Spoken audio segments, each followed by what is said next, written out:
to promote the use, when we discuss Maroons, not just to kind of speak about Ghana, because it's not just Ghana that we come from. My mum done African DNA testing many years ago now, and at least 47% of our DNA, my matrilineal DNA, goes back to Mali. And at that time, though, Burkina Faso, that part of Burkina Faso would have been part of the Volta region in Ghana. So as we've changed, as borders have changed, Burkina Faso is a small country between Mali and Ghana. But at times of the Akan Empire, there would have been one empire with varying different tribes. And I think what we find when we see the ASAFO or the Ghanaian kingship and governance rituals and ceremonies, that's what led Maroon communities in Jamaica. And it's not the same in, there are a few, where's the other one? There are strong Maroon communities in Caribbean. The reason why I mentioned the Sarameka and the Okanasi is because the president, the vice president of Suriname is a Maroon. So what we find, in nowhere else in the world do we have Maroons acting in a political way.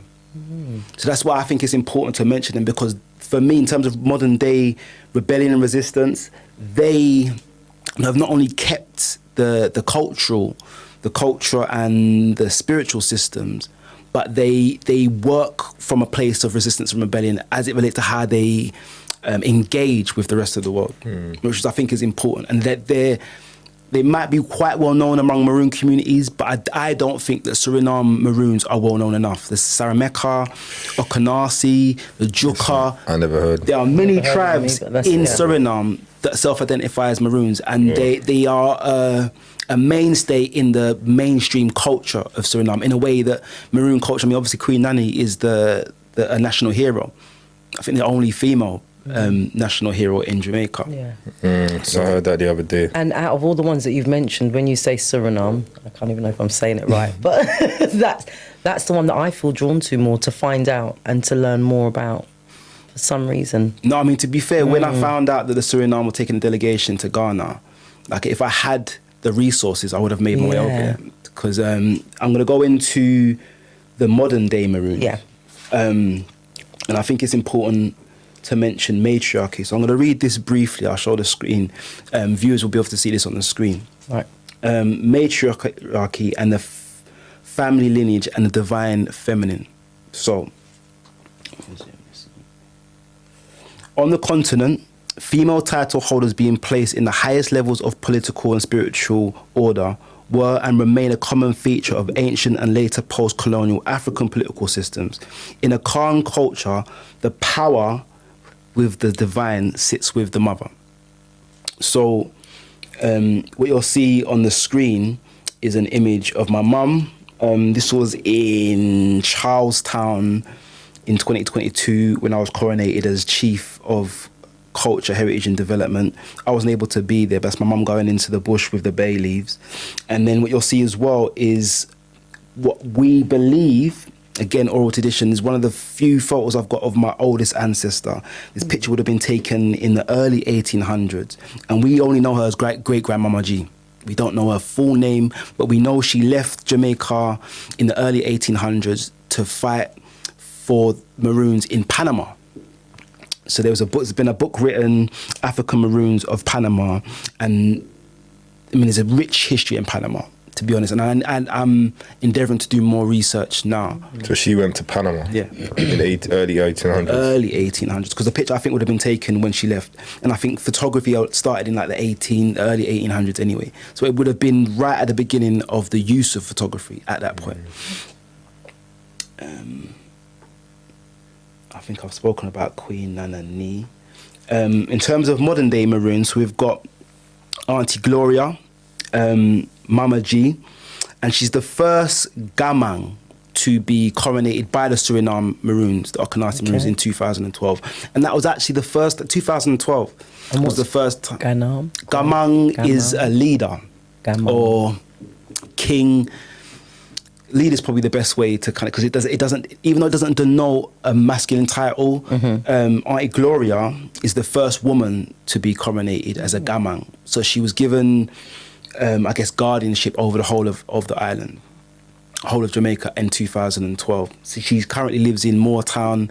She's the head of the Indigenous Women's Group.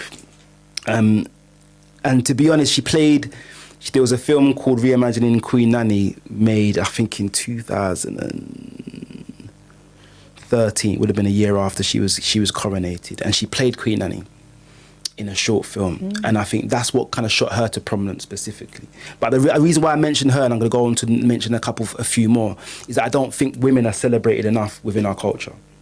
And I think in terms of leadership as well, I don't think women are celebrated and promoted enough. So we've got Auntie Gloria, Mama G, and we've got also Kim Marcia Douglas. She actually passed last month, but she was the first female acting colonel for at least 100 years. So even though I speak about matriarchy being important, and there have been some really prominent Maroon women over the years, very few have wanted to take up political leadership.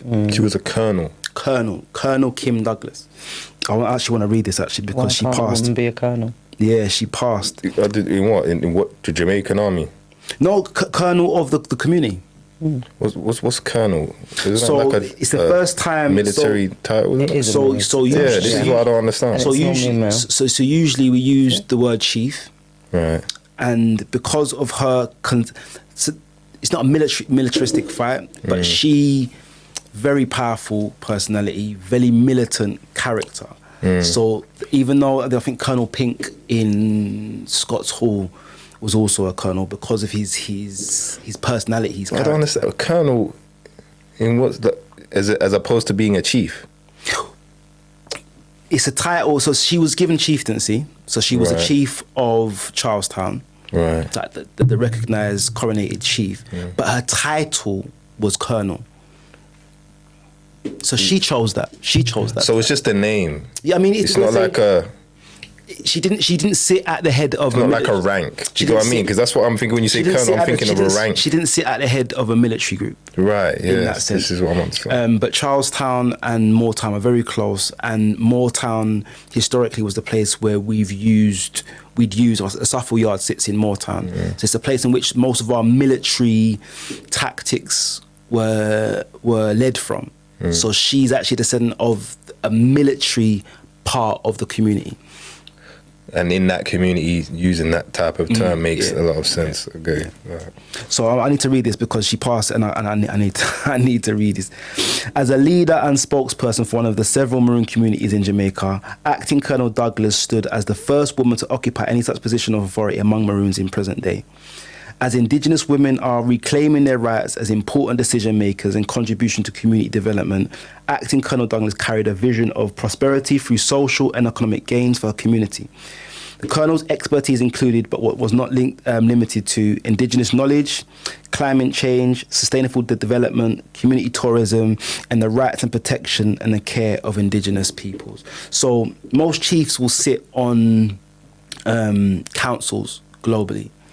And when I speak a little bit later on around some of my experiences, it was that being put into a council that put me in contact with some of the Ghanaian chiefs, the Sierra Leone chiefs, and the global chieftaincy. So at the moment, there has been an effort over maybe the last decade to unify and bring together the disparate Maroon communities globally under kind of a Pan-African governance. So that's happening. Like there's like a board of Maroon type thing happening. So all Maroon communities worldwide will come under like one stateship of sorts. I don't want to say all, but most Maroon communities will be a part. Will have a representative on the councils.